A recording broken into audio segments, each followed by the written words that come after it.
kasih untuk kesempatan yang diberikan kepada kami.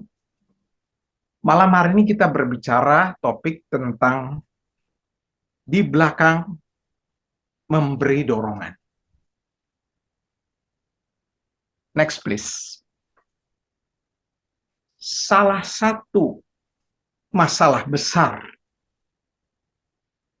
dalam kepemimpinan di dunia adalah masalah seringkali terjadinya krisis kepemimpinan. Banyak terjadi di gereja, ya, ada mungkin pendetanya sudah senior sekali. Saya melihat ada banyak juga gereja bermasalah karena tidak ada penerusnya. Di negara, kita sedang lagi mau pemilu dan siap untuk pergantian kepemimpinan tahun depan, 2024. Juga di organisasi sosial, ada banyak terjadi krisis kepemimpinan.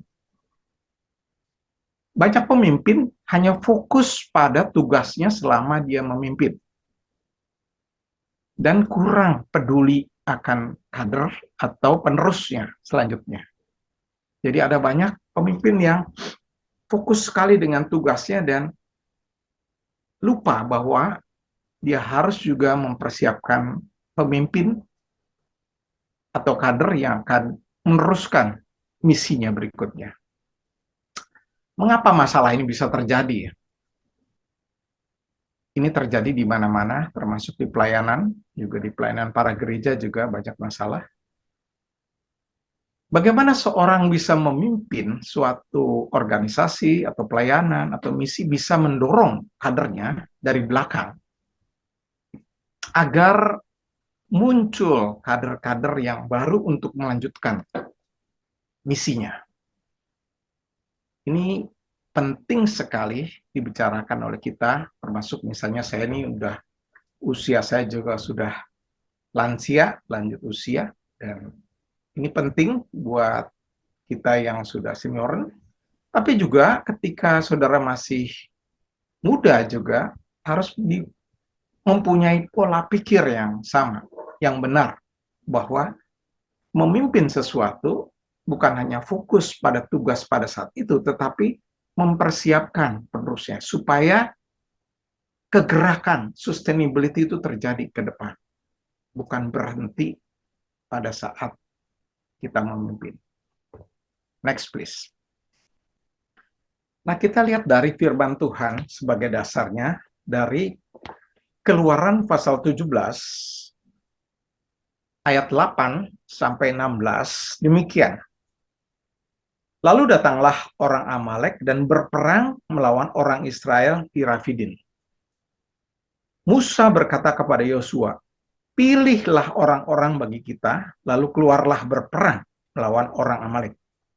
Besok aku akan berdiri di puncak bukit itu dengan memegang tongkat Allah di tanganku." Lalu Yosua melakukan seperti yang dikatakan Musa kepadanya dan berperang melawan orang Amalek. Tapi Musa, Harun, dan Hur telah naik ke puncak bukit. Dan terjadilah apabila Musa mengangkat tangannya, lebih kuatlah Israel. Tetapi apabila ia menurunkan tangannya, lebih kuatlah Amalek. Maka penatlah tangan Musa, sebab itu mereka mengambil sebuah batu, diletakkannya di bawahnya, supaya ia duduk di atasnya.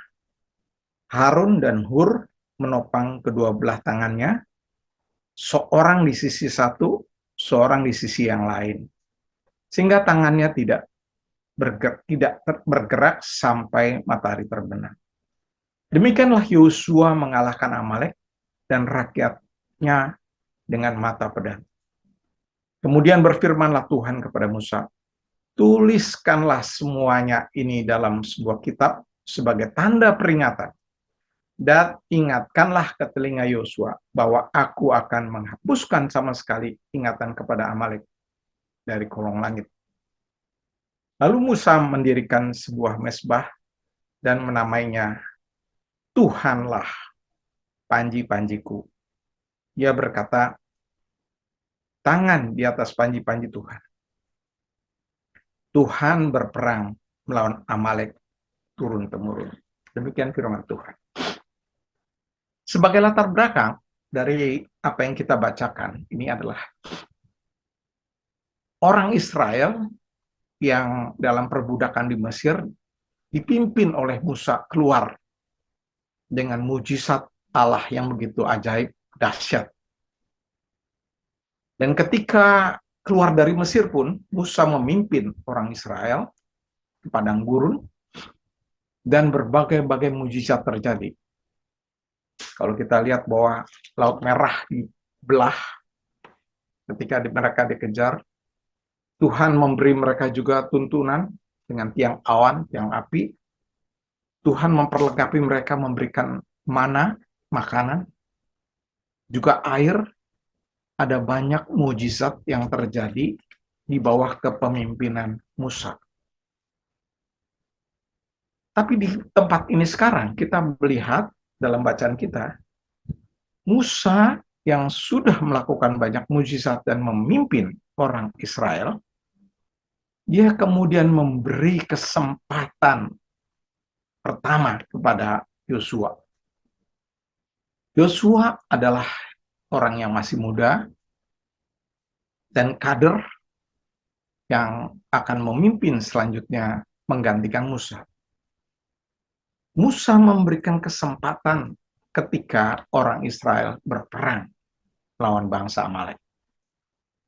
Jadi kita melihat bahwa Musa tidak terus-menerus ada di depan, tapi ada waktunya dia mundur ke belakang dan mendorong Yosua sebagai kadernya untuk maju berperang melawan Amalek. Tentunya dia memilih orang-orang yang dikatakan oleh Musa, ayo kami pilih orang-orang yang akan berperang. Musa tidak berhenti begitu saja mendorong, tetapi dia mendukung Yosua dalam doa. Dia naik ke atas bukit, ke gunung, dan kemudian bersama Harun dan Hur mengangkat tangannya dan berdoa mendukung supaya kuasa Allah yang memberi kemenangan menyertai peperangan Yosua dengan bangsa Israel mengalahkan bangsa Amalek. Bangsa Israel dipimpin oleh Musa dan betul-betul mengalami kemenangan pada saat itu atas Amalek melalui peperangan tersebut. Ketika Musa mengangkat tangannya, orang Israel menang. Tapi kalau dia turun tangannya, orang Amalek yang tambah kuat.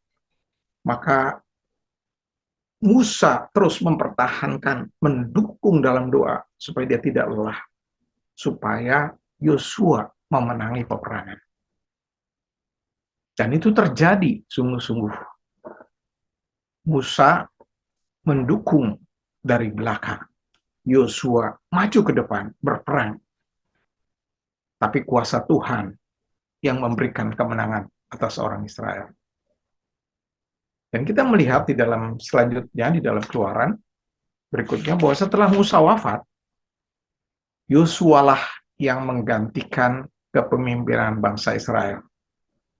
Bukan hanya di padang gurun, tapi masuk ke tanah Kanaan. Tanah yang dijanjikan Tuhan Allah kepada orang Israel. Di sini kita melihat bahwa adanya transisi kepemimpinan, adanya kaderisasi kepemimpinan. Tidak pada satu orang Tuhan memimpin, memilih, tapi Tuhan juga mempersiapkan penggantinya yang akan melanjutkan. Musa memimpin bangsa Israel keluar dari Mesir dengan berbagai mujizat, dan Yosua memimpin orang bangsa Israel masuk ke tanah Kanaan berperang ke tempat tanah yang dijanjikan oleh Allah.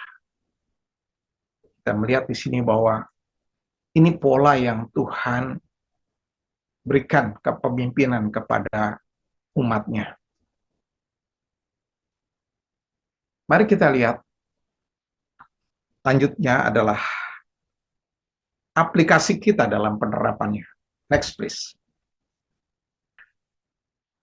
Seorang pemimpin ketika kita ada dalam organisasi atau pelayanan atau misi harus menyadari bahwa kesempatan buat kita itu terbatas Allah berikan untuk menjalankan misinya.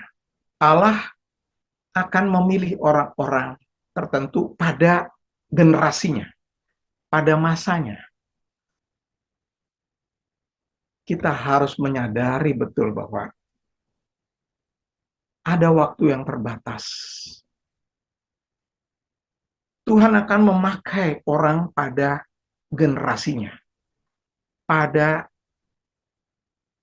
masanya. Suatu kali saya pernah pelayanan mahasiswa di Bandung ketika saya kuliah di ITB.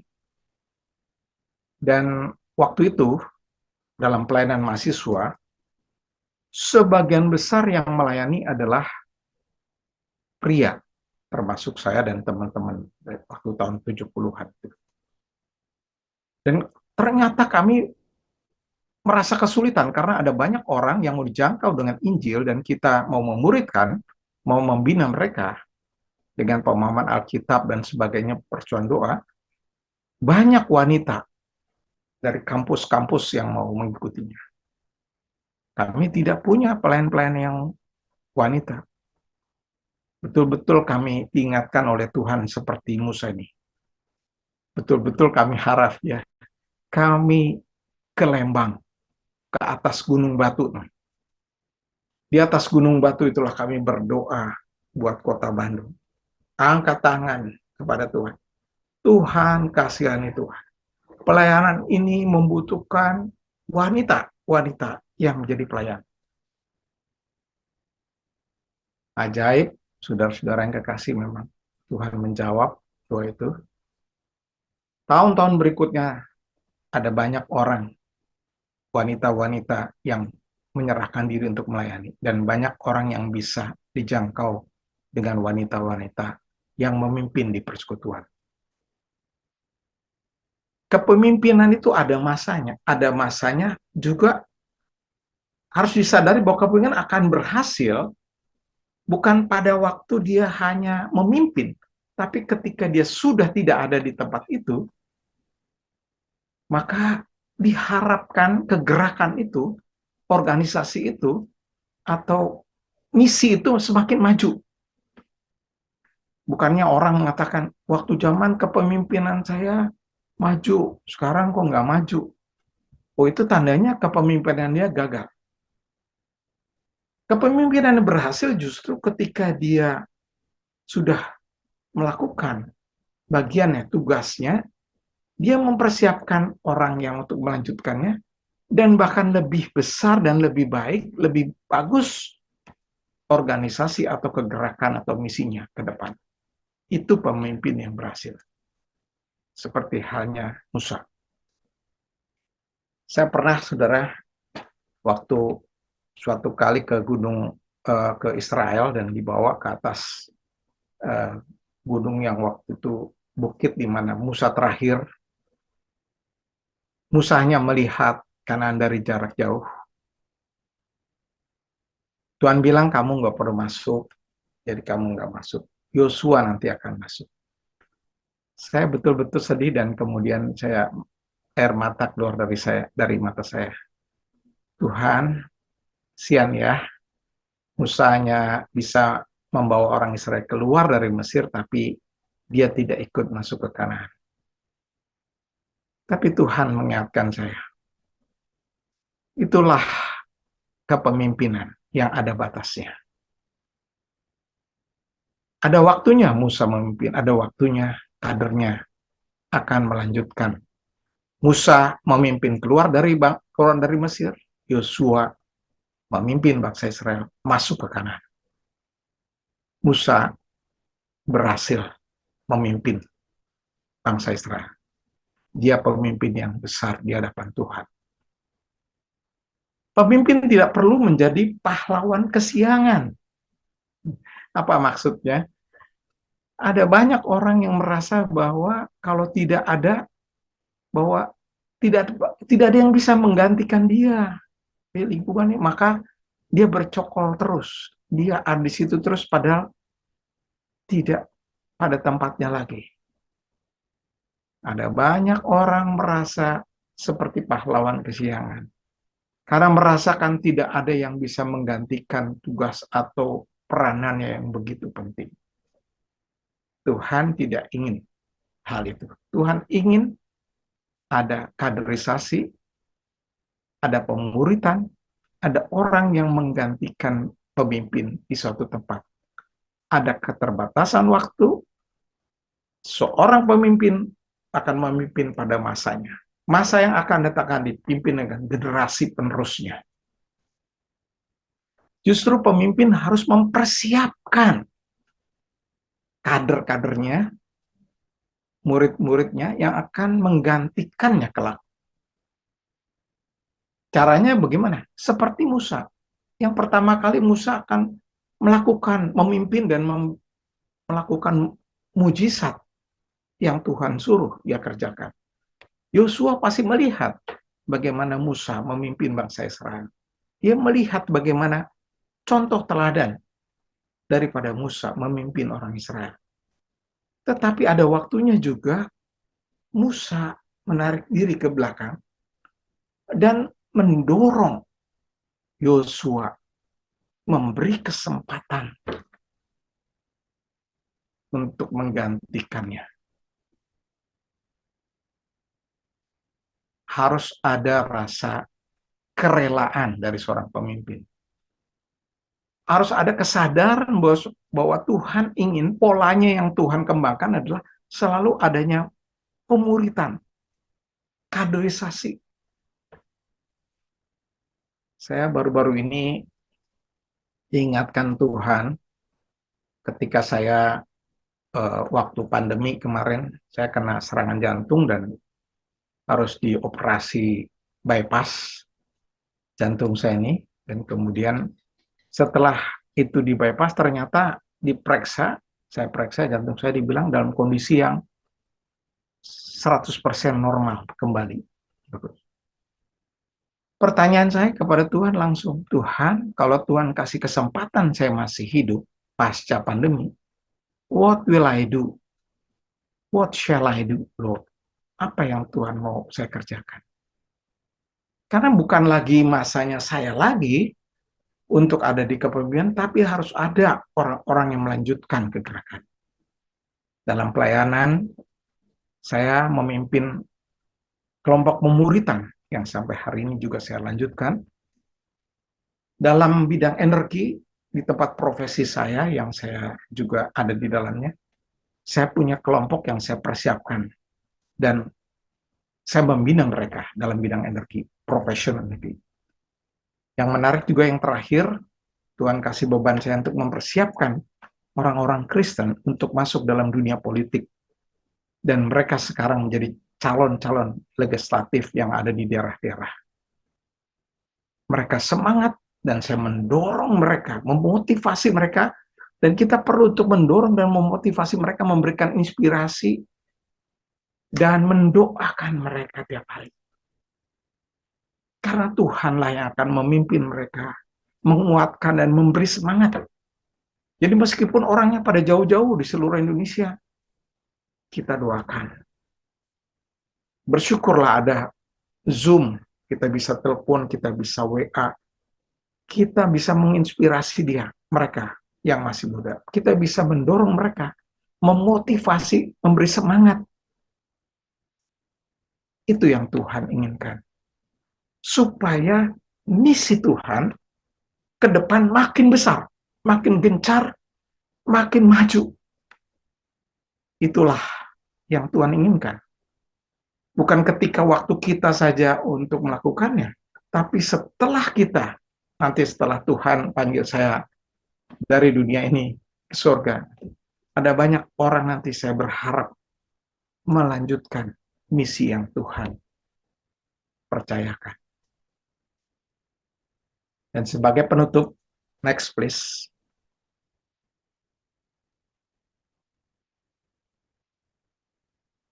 Di Indonesia ini kita mengenal semboyan Tut Wuri Handayani, Ing Madio Mangunkarso, Ing Ngarso Sung Tulodo. Yang artinya, di depan memberikan teladan, di tengah membangun karsa, membangun semangat, dan di belakang mendorong.